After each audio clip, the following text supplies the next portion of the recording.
joke's on you, I've been trying to get a visa husband for years. Finally nabbed one. Can I just say, it's about time someone crashed this sausage party.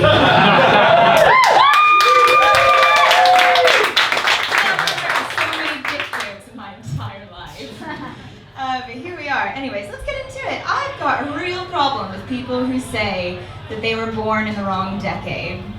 Right? Like, just say you hate women.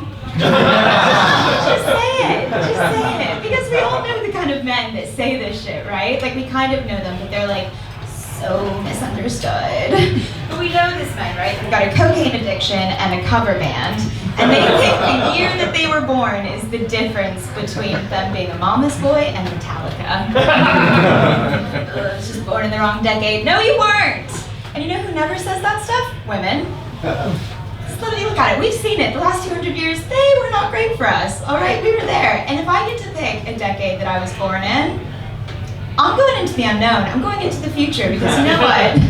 I feel like I've got better odds with climate change and the aliens than I do with low-rise jeans again.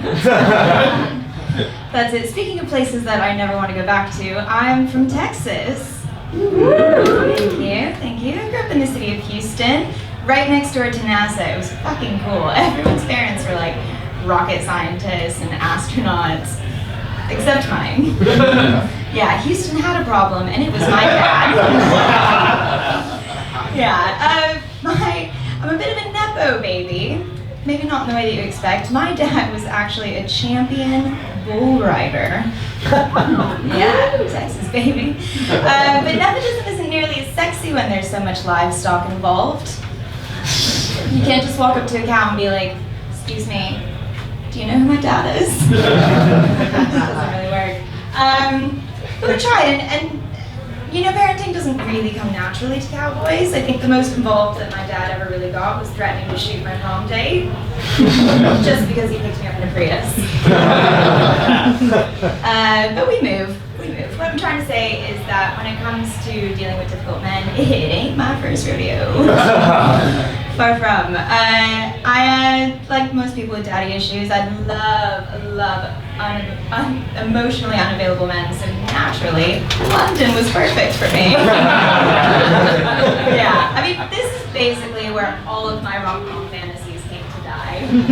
I've been here for 5 years, and not once, has Jude Law stumbled up on my doorstep, freshly widowed and ready to cure my baby. That shit was false advertising. I actually moved out here for a guy that I met on Tinder.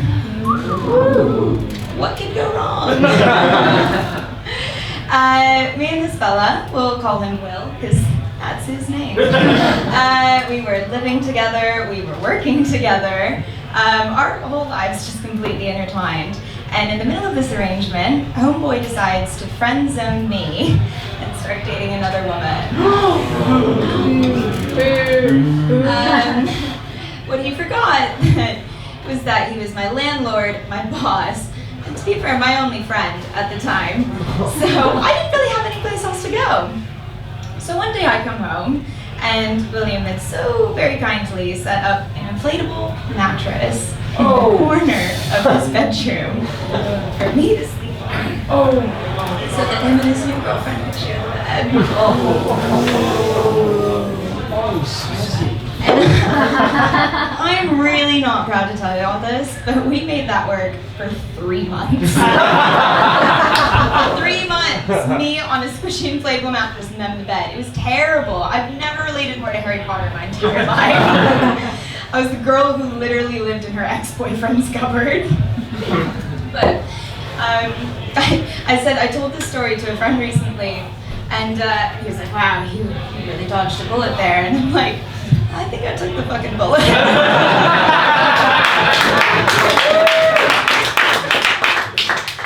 That's all right. Like I said, that was a few years ago. Grown up a lot since then. Obviously, not in height, but age.